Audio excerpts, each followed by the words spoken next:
जय हिंद दोस्तों, welcome back to exam capital. Guys आप सभी का एक बार फिर से स्वागत है आपके अपने यूट्यूब चैनल एग्जाम कैपिटल पर।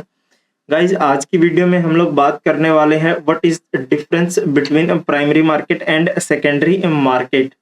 तो चलिए शुरू करते हैं बिना किसी देरी के। तो इन दोनों के बीच डिफरेंस पढ़ाने से पहले मैं आप लोगों को थोड़ा सा कैपिटल मार्केट के बारे में जरूर बता देता हूं कि कैपिटल मार्केट क्या है, क्योंकि जो प्राइमरी मार्केट और सेकेंडरी मार्केट है ये दोनों के दोनों किसके कंपोनेंट है, कैपिटल मार्केट के। तो थोड़ा सा मैं आप लोगों को कैपिटल मार्केट के बारे में बता देता हूं। दोस्तों हम लोग जानते हैं कि जो हमारी फाइनेंशियल मार्केट है वो दो तरीके की होती है, एक होती है मनी मार्केट और दूसरी होती है हमारी कैपिटल मार्केट। मनी मार्केट से बेसिकली एक कंपनी जो है शॉर्ट टर्म जो हमारी सिक्योरिटीज हैं वो इशू करती है और अपना फंड रेज करती है, ये पैसा वहां से उठाती है, तो वो मनी मार्केट है। कैपिटल मार्केट के अंदर जब भी एक कंपनी को लंबे समय के लिए जो है पैसे की जरूरत होती है तो वो अपने शेयर्स या सिक्योरिटीज इशू करती है।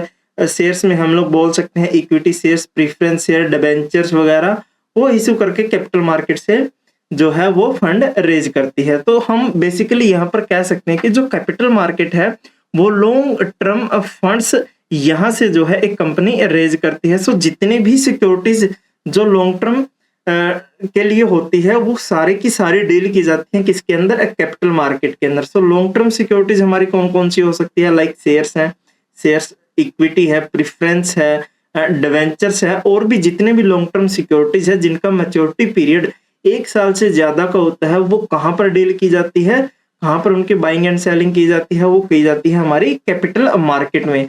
सो जो भी बातें हम लोग, जिन भी सिक्योरिटीज की बातें हम लोग प्राइमरी और सेकेंडरी मार्केट के बारे में करेंगे तो वो किससे रिलेटेड होंगी, लॉन्ग टर्म सिक्योरिटी से जिनका maturity period more than 1 year होता है। तो चलिए अब इनका डिफरेंस देखते हैं। तो यहाँ पर मैंने एक साइड लिखा है प्राइमरी मार्केट और दूसरी साइड लिखा है सेकेंडरी मार्केट। सो यहाँ पर ये जो है डिफरेंस का क्या है, बेस है। चलिए जी, सो जो हमारा फर्स्ट पॉइंट है दैट इज डेफिनेशंस। डेफिनेशन के अंदर है the market where new securities are issued and sold for the first time. कौन सी सिक्योरिटीज की यहाँ पर बात हो रही है, लॉन्ग टर्म सिक्योरिटीज की।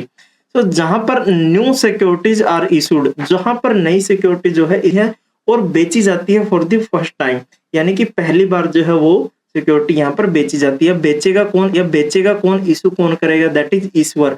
It can be a company, it can be a firm. So एक कंपनी जब भी फर्स्ट टाइम जो है सिक्योरिटी इशू करेगी सो वो तो उसको क्या बोलेंगे, वो प्राइमरी मार्केट के अंदर ही इस चीज को करेगी। चलिए जी, सेकेंडरी मार्केट के अंदर the market where the previously issued securities are traded among the investors. अब यहाँ पर जो प्राइमरी मार्केट है, प्राइमरी मार्केट में तो नई सिक्योरिटीज को इशू किया जाता है। अब जो पहले से सिक्योरिटीज इशू हो चुकी हैं वो कहाँ पर ट्रेड की जाती हैं, तो वो की जाती है हमारी इस सेकेंडरी मार्केट के अंदर। तो जब सेकेंडरी मार्केट के अंदर जो सिक्योरिटी पहले से इशू हो चुकी हैं वो बाइंग एंड सेलिंग करते हैं इन्वेस्टर्स। क्लियर बात। चलिए जी, अब इसका नाम क्या है, प्राइमरी मार्केट का जो नाम है, दूसरा नाम है that is new issue market. New issue market क्यों बोलते हैं, क्योंकि यहाँ पर न्यू सिक्योरिटीज इशू की जाती हैं। और सेकेंडरी मार्केट का दूसरा नाम है आफ्टर इशू मार्केट, क्योंकि ऑलरेडी जो है इशू हो चुकी सिक्योरिटीज हैं वो कहाँ पर ट्रेड की जाती है, सेकेंडरी मार्केट के अंदर। और इसको दूसरा नाम बोलते हैं शेयर मार्केट। शेयर मार्केट के अंदर बेसिकली जो ऑलरेडी इशू हो चुकी सिक्योरिटीज है उन्हीं की तो बाइंग एंड सेलिंग होती है। चलिए जी, अगला पॉइंट है हमारा अब पर्पज। पर्पज के अंदर क्या है, पर्पज यानी कि उद्देश्य। प्राइमरी मार्केट का मेन उद्देश्य क्या है, to raise the new capital for issuer such as companies and a government. तो इशूअर यहाँ पर कौन है, it can be a company, it can be a government. So क्योंकि फंड रेज कौन करता है, कंपनी करती है सिक्योरिटी इशू करके, गवर्नमेंट जो है फंड रेज करती है। सो जब भी वो न्यू सिक्योरिटीज इशू करेंगी तो वो वहां से क्या करेंगी, नया पैसा उठाएंगी, यानी कि फ्रेश कैपिटल उठाएंगी टू रेज न्यू कैपिटल। ठीक है जी बात। चलिए जी, सेकेंडरी मार्केट का मेन उद्देश्य क्या है, सेकेंडरी मार्केट क्या करती है कि जो एग्जिस्टिंग सिक्योरिटीज है उनको लिक्विडिटी प्रदान करती है ताकि वो इजीली बाइंग एंड सेलिंग उनकी हो सके। To provide the liquidity and enable the trading of the existing securities. चलिए जी, पार्टिसिपेंट की बात कर लेते हैं। यहाँ पर पार्टिसिपेंट कौन कौन से हैं, दैट इज ईश्वर। ईश्वर कौन है? जो मैंने आप लोगों को ऑलरेडी बता चुका हूँ। ईश्वर जो कंपनीज है जो सिक्योरिटी इशू करती है। अंडरराइटर्स है, अंडरराइटर्स यहाँ पर इंटरमीडियरीज की भूमिका अदा करते हैं। इंटरमीडियरीज यानी कि बिचौलिए, जिसके थ्रू जो है एक कंपनी जो है सिक्योरिटीज को इशू करती है। इनिशियल इन्वेस्टर, इनिशियल इन्वेस्टर वो इन्वेस्टर होते हैं जो डायरेक्टली जो है ईश्वर कंपनी से सिक्योरिटी परचेज करते हैं। चलिए जी, आगे है इन्वेस्टर्स। इन्वेस्टर्स यहाँ पर इंडिविजुअल इंस्टीट्यूशंस है, ब्रोकर्स हैं, डीलर्स हैं एंड मार्केट मेकर्स हैं। इंडिविजुअल्स यानी कि यहाँ पर इन्वेस्टर्स की बात हो रही है जो बाइंग एंड सेलिंग करते हैं। ब्रोकर्स, ब्रोकर यहाँ पर इंटरमीडियरीज की बात होती है, बिचौलिए। अब जो प्राइमरी मार्केट का बिचौलिया होता है उसको बोलते हैं अंडरराइटर्स, और जो सेकेंडरी मार्केट का बिचौलिया होता है उसको बोलते हैं ब्रोकर्स। और क्या होते हैं? डीलर्स होते हैं एंड मार्केट मेकर्स होते हैं, जो कि मार्केट को अफेक्ट करते हैं। चलिए जी, अगला जो पॉइंट है हमारा, टाइप ऑफ परचेज। तो किस तरह की परचेज यहाँ पर होती है? तो sale of new security directly from the issuer to investors. जो नई सिक्योरिटी है उनकी सेलिंग जो इश्यूअर है वो डायरेक्टली इन्वेस्टर्स को करता है। यानी कि जो इश्यूअर कंपनी है और इन्वेस्टर है उनके बीच डायरेक्ट रिलेशंस है। तो एक इन्वेस्टर डायरेक्टली इश्यूअर कंपनी से क्या कर सकता है? सिक्योरिटी परचेज कर सकता है। सो यहाँ पर trading existing securities between the investors. अब यहाँ पर ईश्वर कंपनी का इतना रोल नहीं रहता, क्योंकि जहां पर cell purchase existing only between the investors होती है। एक इन्वेस्टर के पास पहले ही किसी कंपनी की सिक्योरिटीज है और कोई और इन्वेस्टर्स जो है उस कंपनी की सिक्योरिटी खरीदना चाहता है और जिसके पास पहले से ही है वो उसको बेचना चाहता है, तो वो आपस में सेल परचेज कर लेंगे। तो यहाँ पर ईश्वर और इन्वेस्टर के बीच कैसा रिलेशन है? इनडायरेक्ट रिलेशन है। चलिए जी, आगे है प्राइस डिटरमिनेशन कि सिक्योरिटी का प्राइस कैसे डिटरमाइन होता है, शेयर्स या डिबेंचर का प्राइस कैसे निर्धारित किया जाता है। सो प्राइमरी मार्केट के अंदर अक्सर the price are often set by the issuer and the underwriters.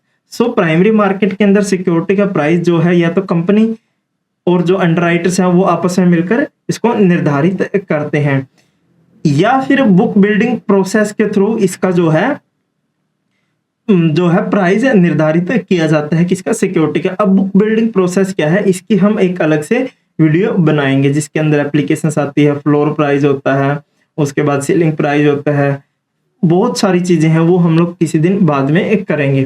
तो यहाँ पर सेकेंडरी मार्केट के अंदर जो है सिक्योरिटी का प्राइस डिमांड एंड सप्लाई के आधार पर निर्धारित होता है कि कितनी डिमांड है कितनी सप्लाई है। अगर डिमांड ज्यादा है सप्लाई कम है तो हाई प्राइस होगा, अगर सप्लाई ज्यादा है डिमांड कम है तो जो है प्राइस कम होगा।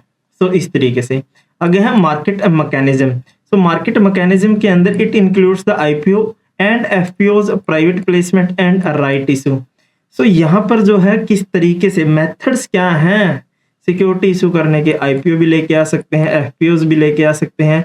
अब ये दोनों क्या है इनके हम अलग से वीडियो के अंदर चर्चा करेंगे। इनिशियल पब्लिक ऑफर आईपीओ की फुल फॉर्म है, एफपीओ की फॉलो पब्लिक ऑफर। तो ये सब चीजें हैं। Private placement is a methods of issue new securities in the primary markets. So primary market के अंदर क्या है, कुछ मेथड्स हैं सिक्योरिटी इशू करने के।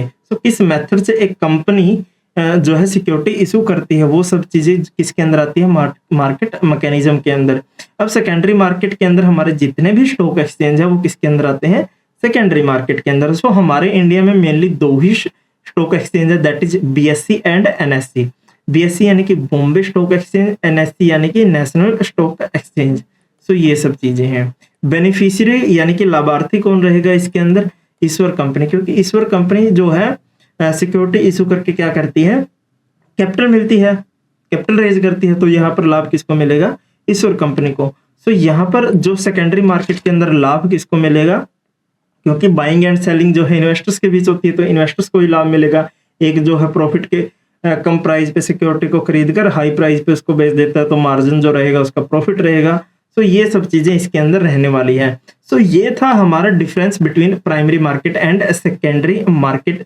वीडियो कैसी लगी कमेंट करके जरूर बताइए, अपने दोस्तों के साथ शेयर कर दीजिए। मिलते हैं अगले वीडियो में, तब तक के लिए बाय, थैंक यू, जय हिंद, भारत माता की जय।